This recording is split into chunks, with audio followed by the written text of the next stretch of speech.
روی دفترهای دبستانیم، روی میز تحریرم، روی درختان، روی ماسه، روی برف نام تو را می نویسم.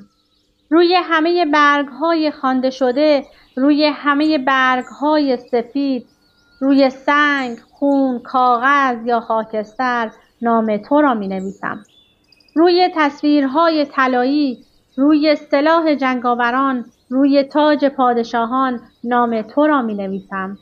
روی جنگل و کویر، روی آشیانه‌ها، روی گلهای طاووسی، روی پژواک کودکیم نام تو را می نویسم.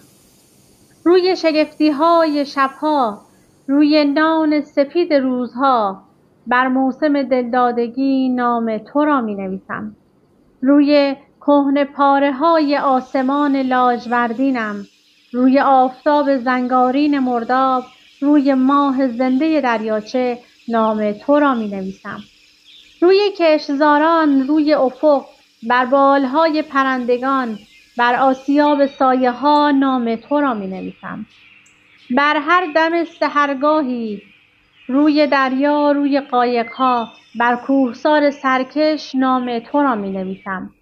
بر کف ابرها، روی عرق طوفان، بر باران انبوه و بی‌طعم نام تو را می نویسم. بر شکل‌های نورافشان، روی ناقوس رنگ‌ها، بر حقیقت مادی نام تو را می نویسم. بر کوره راه‌های بیدار، بر جاده‌های گسترده، روی میدان‌های لبریز نام تو را می نویسم. روی چراغی که روشن می شود، روی چراغی که خاموش می شود، روی خانه‌های به هم پیوسته‌ام نام تو را می نویسم.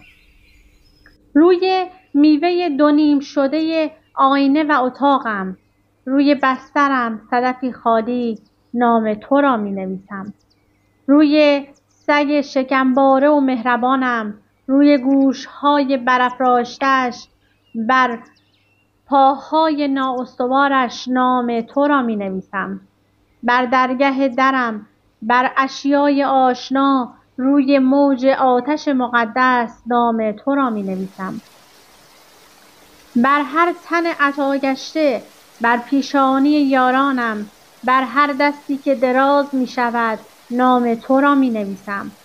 روی شیشه شگفتی‌ها، روی لبان هوشیار، درست بر فراز سکوت نام تو را می نویسم. بر پناهگاه‌های ویران گشته‌ام، روی فانوس‌های دریایی فرو ریخته‌ام، روی دیوار